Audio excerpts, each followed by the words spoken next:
Everybody, please welcome my friend Neel Suss. Neel, great Hello. to see you, buddy. Yeah, good to see you, man. That's exactly what you needed. Yeah. Tell us, who's Neel Suss and what's Susco? What do you do? Let's see. Who is Neel Suss? That's a deep existential question. I knew Yeah. you would like if I worded it that way. Who is Neel Suss? Yeah, I'll tell you what Susco is first. I'll think about who's Neel Suss later. Okay. Yeah, just some quick background about Susco. Well, a little bit about me. So I'm originally went to Tulane. That's why I came here. Originally from rural South Carolina, and went to Tulane for mechanical engineering, and ended up working at Avondale Shipyards, wonderful organization.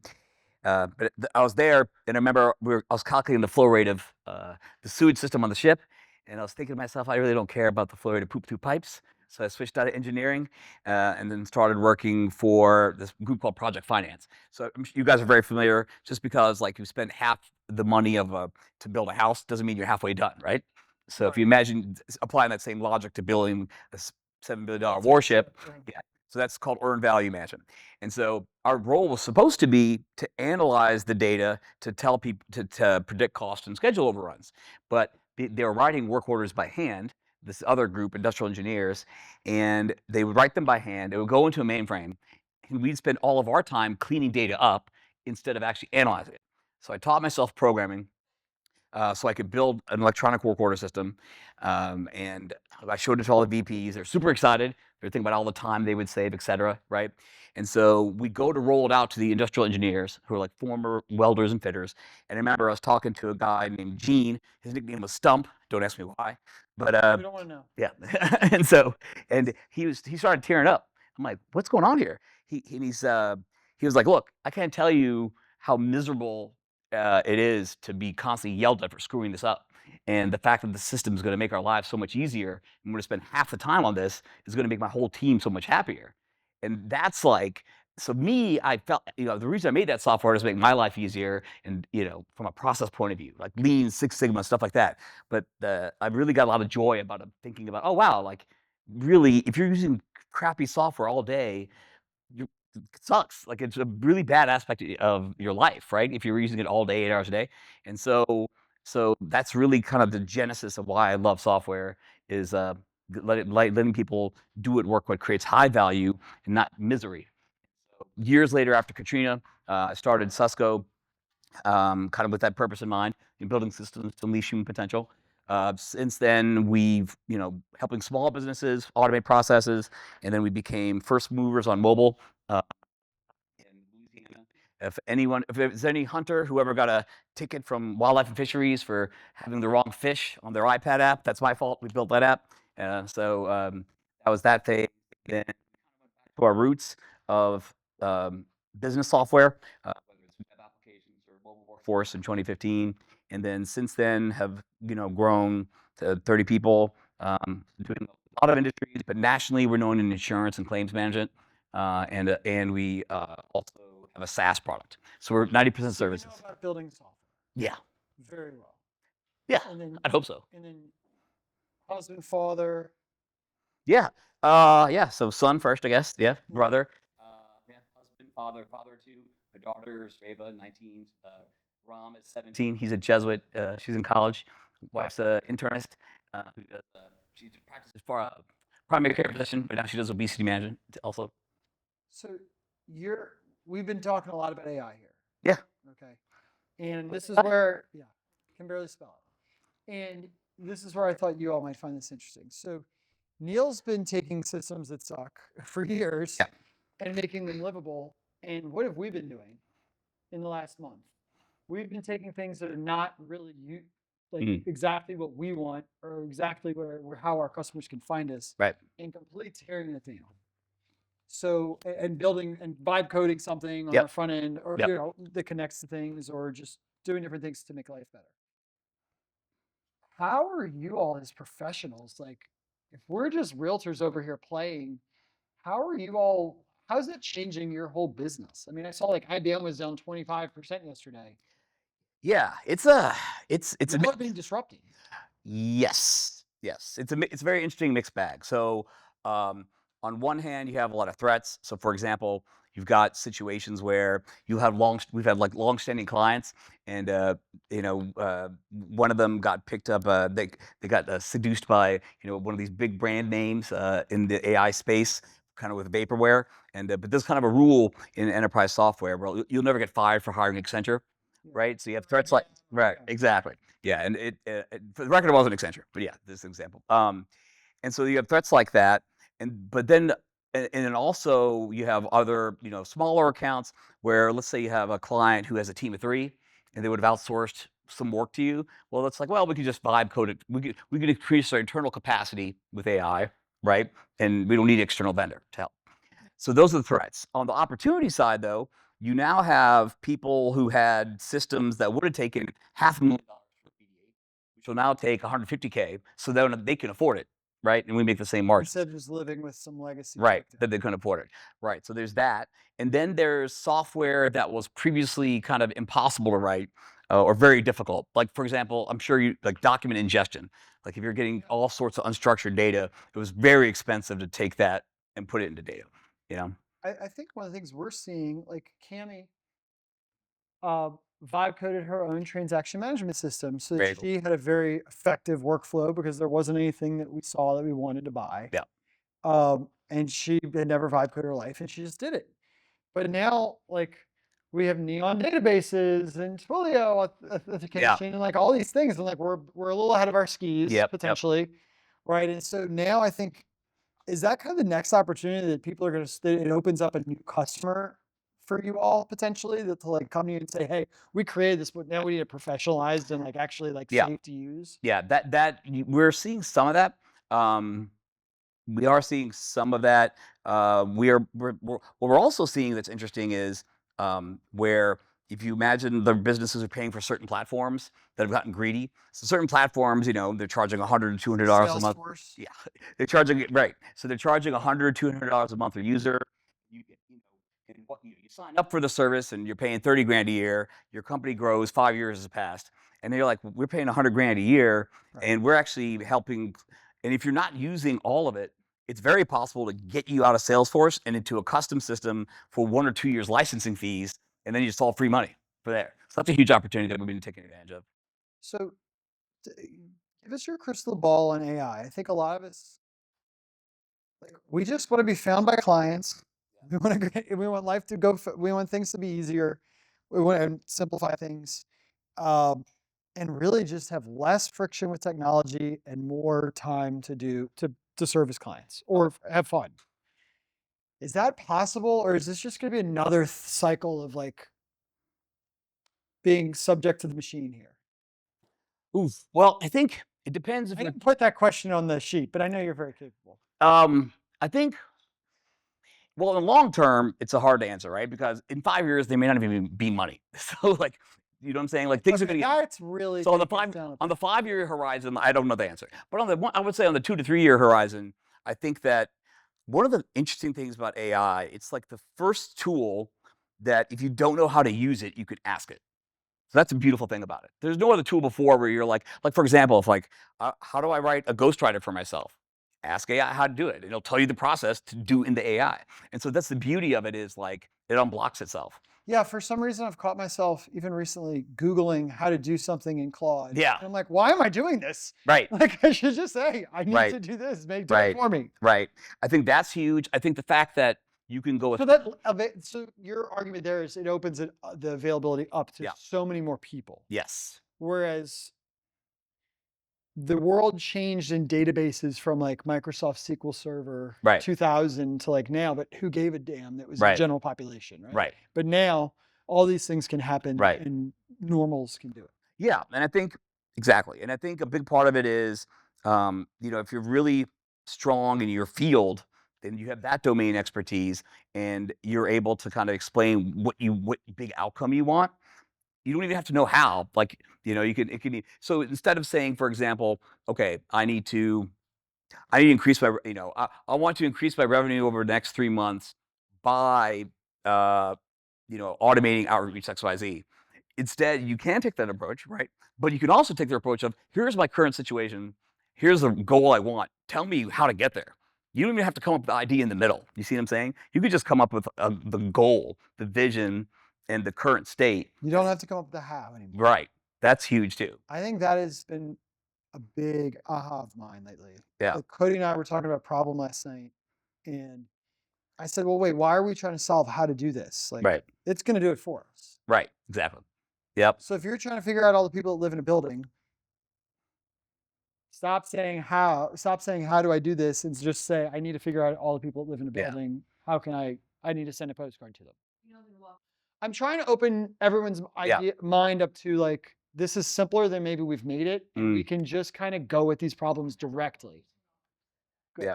That's what we want. Light bulb moments. That's exactly it. Yeah. Okay. So I think you're an optimist and you have an incredible personal story who's transformed over time. Do you think AI is ultimately a problem for our industries? I mean, I think real estate's been being disrupted for a long time. I feel like it was starting before COVID. COVID was a massive disruption, and now we're really feeling it. People are consolidating because the margins have just fallen out at the bottom.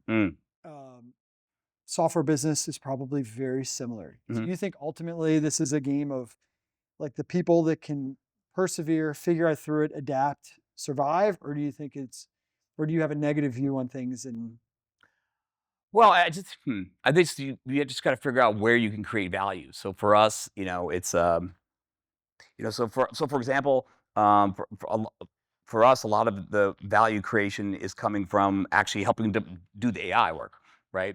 Or it could come from the enabling the people, doing team enablement. It really. Yeah, where can you provide value that's not being eaten by AI is, I guess, the core question, Or I love that. So doing something that is completely human and irreplaceable. yeah, That's really the how much? Yeah, that's one way to look at it for sure. I was also thinking just something. What about so let's say margins being compressed because what you used to provide is automated with AI. What is something now that you can create value with AI you couldn't do before?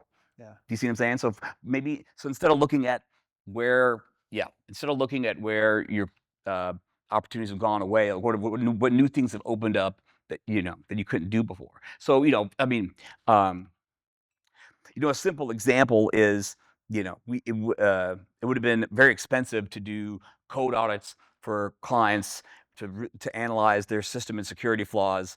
It would be very expensive, and that's just a value add you can throw in. Yeah. Right? But you can throw in now. I've got clients now asking me questions. I send them some documents, and the first thing they send back is like 3 questions that clearly came out of ChatGPT. Yeah. And so my new approach is at the end of the email, I'm saying, hey, here's the first 3 questions AI is going to ask about these documents, and here's my answer. Right. Well, I'm tired of the gotcha moment. Yeah. Right? I think we've got a trust problem. I think we've got to have trust with our client. And if they feel like AI just figured something out and they didn't, but they still feel like we were pulling something over on them, we have a moment or we have a period of time of a lack of loss of trust. Makes sense, yeah. And so that's why I'm trying to bridge that. And if you can get these 3 questions off of ChatGPT, maybe I should have been answering them in the first place. Right, yeah. In the email, even better. So, okay, so let's go to you personally. And then we're going to open up for questions. And Neel's a pretty open book. There's not a lot you could say to the offense. Yeah, I'm missing the shame gene. So yeah. Let's good at that. So probably 2 of us. You have one thing I admire incredibly about you, besides how much you care about your family and that's is you went on you've gone on an incredible personal journey, basically from Katrina to now. And you were a lot heavier. You didn't look svelte like you do today. I mean, you were an IT guy. You were not trying to figure out how to build a business. Yeah. Tell us about that, and tell us how you sustained that 20 years. That's pretty incredible to not revert back to old bad habits and that sort of thing. Well, so I've struggled with food addiction and obesity my whole life, and the question of perseverance. But it's interesting. So I've lost weight at 19 years old, so I could get laid in college, frankly. So That's a great reason. right, and then I gained the weight back in a year, right? And then I lost a ton of weight again in 2003, right before I got married. So I looked good at the wedding, right? And gained it back in a year. And then in 2010ish, same thing. I lost a ton of weight. I've done, we've done rather well entrepreneurially and had a good brand in the city, and I kind of wanted to look the part. And so lost a ton of weight in 2010 and gained it back in a year.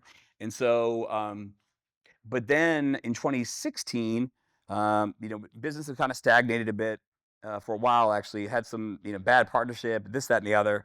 And walking up the stairs in my wife's parents' house in India, walk up the stairs to have my 20th cigarette of the day. It's noon, and my knees start hurting, and I just stop, and I'm like, man, I'm 39 years old, and and I'm like, my knees are already hurting. I've crippled. I remember a lot of relatives who in their 80s and 90s could barely walk, right, because of being overweight, and and I was just like also thinking about my dad, because when my dad was 40, like he had his shit together. Like he wasn't like a hot mess. Like I was, working 80 hours a week, super stressed, smoking a lot, drinking a lot, eating a lot.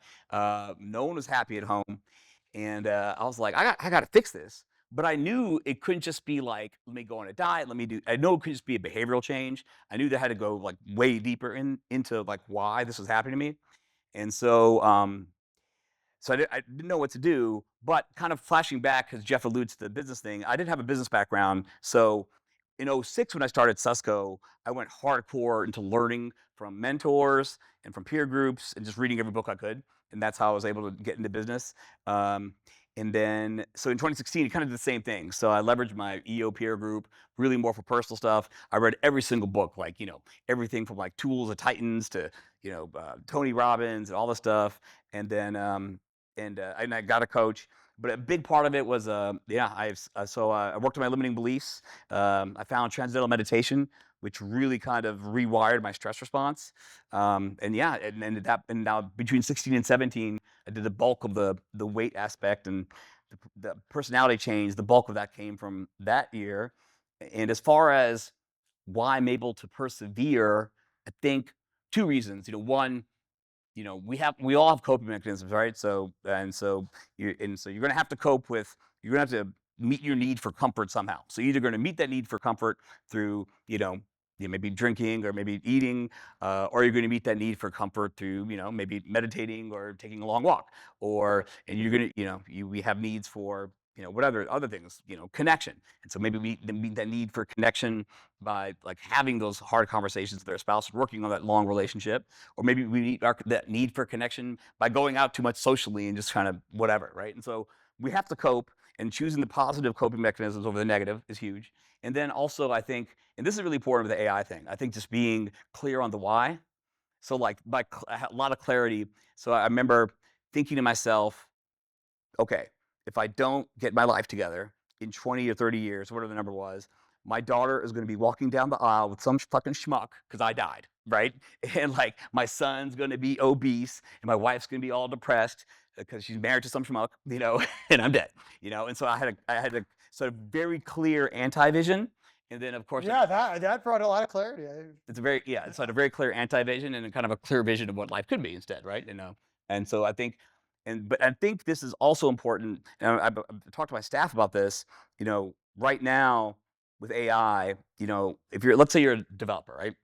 So if you're a developer, you didn't plan on being told, hey, by the way, your job is no longer to write code. Your job is now to tell this review code. Tell the pseudo employee who, to do the work, and you review the code, and that's all you do is you're reviewing work. It's Instead of being an author, you're a proofreader. proofreader, right? Exactly. And so those people have a choice to make.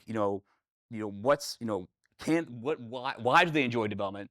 Can they find purpose in this new activity or the outcome it has?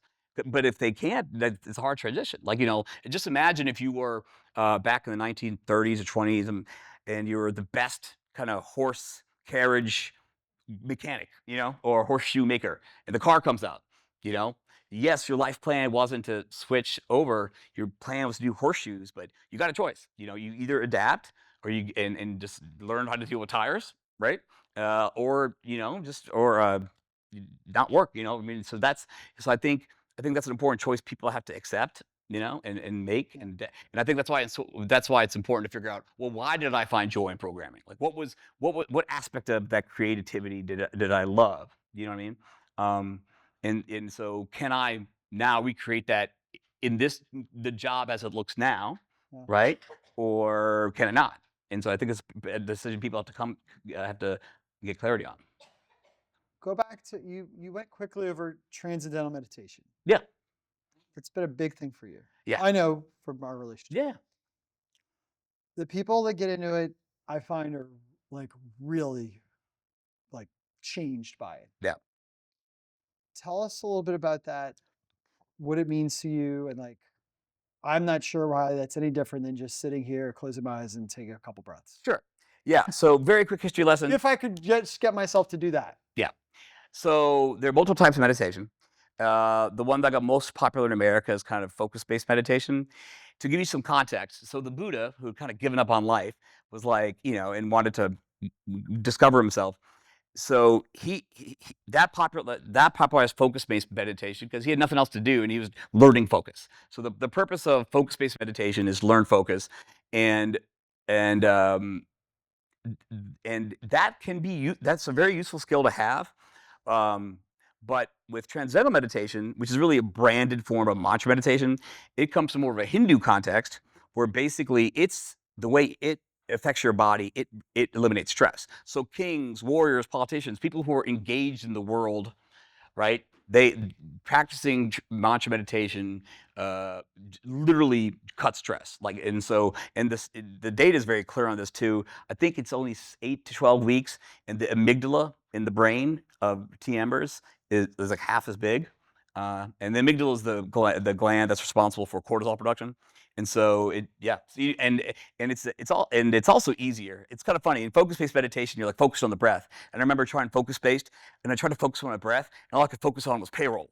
Or like something I was stressed about. I'm like, this is not helping. But mantra meditation, the whole Just let the negative things come in. Yeah. Just create space for Yeah, all these things. exactly. With mantra meditation, you're just saying this meaningless word in your head over and over again, and it acts like a white noise, and it's crazy. Yeah. Interesting. Yeah, it's pretty. So, but all the goats do it. So like Jerry Seinfeld, Tom Brady, Katy Perry. Like if you look at really peak performers, it's very common.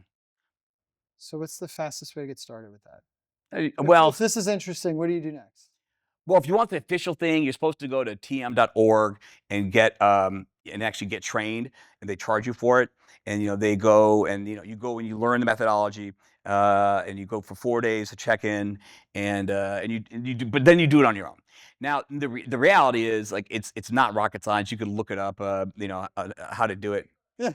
Huh? Or YouTube. AI. YouTube. You can, but it's funny. So I've funded a lot of TM for people, so whether it's a Son of a Saint for Batch for the Kids, for different entrepreneur groups I'm in after Katrina.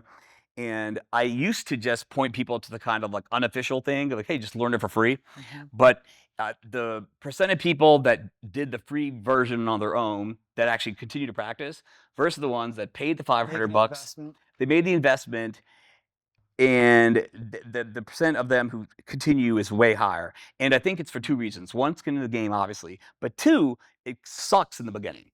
Like it really sucks because you have so much stress, you think you're doing it wrong, and you give up. And because sounds great. Because you learn it, because you learn on day one, and you go, and I think they do day 3, 2, 4 on Zoom now. And because by day 4, because he convinces you not to quit, you're like, oh wow, I get it now. And I think it's huge. Yeah. Yeah. Yep. Well, there's lots of things we could talk about, but I want to take a couple minutes for questions. Tina? 2 questions. You said that your son was at Jesuit. Where did your daughter go to high school? Ben Franklin. Okay, my son was at Jesuit, and my daughter graduated from Ben Franklin, so that's why I asked that question. My real question, well, that was my real question, but the second question is, you're talking about adapting. So with your business and with AI becoming what it is, how do you think you're going to have to adapt, or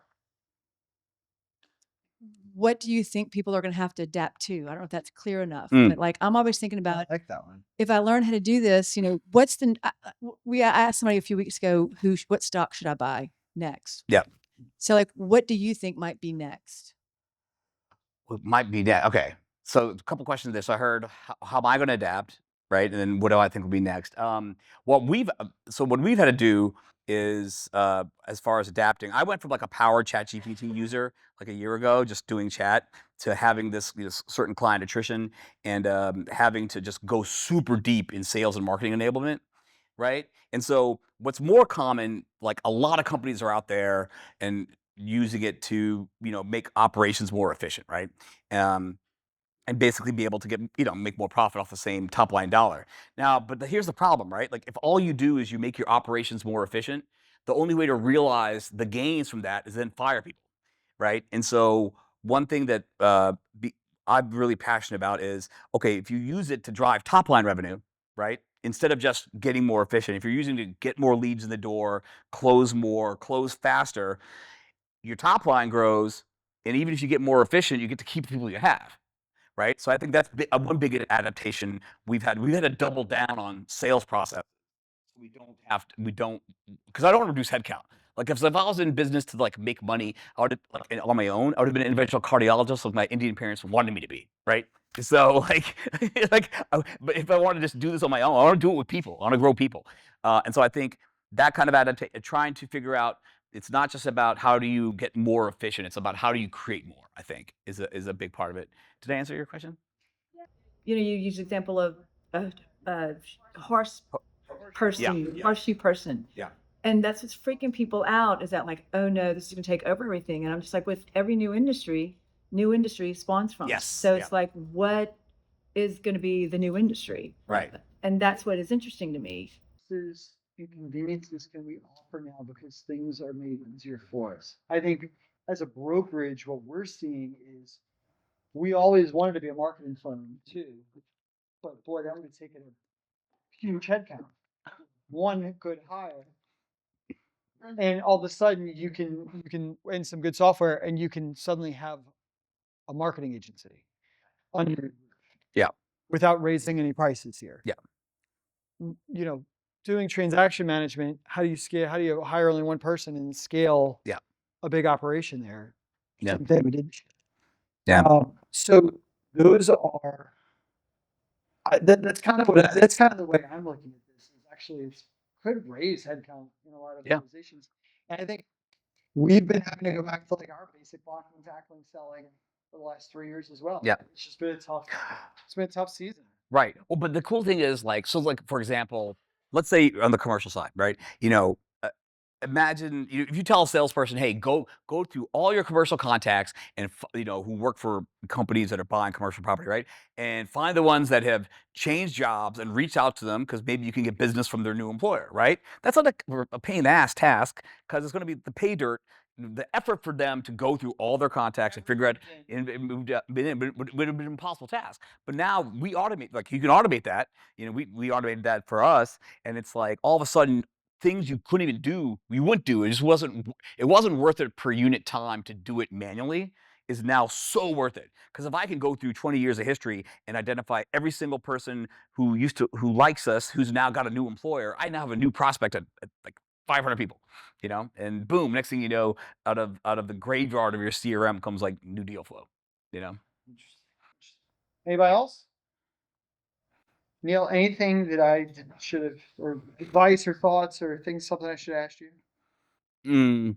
Okay, let's see me think. I don't know. I think we covered. Yeah, did we cover our purpose? How do we? I think you asked the question about like how do you kind of deal with the grind? I guess, right? Yeah. Yeah, but I kind of answered that. But I think a big part of it is just kind of just being passionate about why you're doing what you're doing really helps when you're trying to deal with the grind. Finding that love again, yeah. Like I'm really committed to like finding a way to, because I could have very easily months ago said, you know what, let me just cut headcount.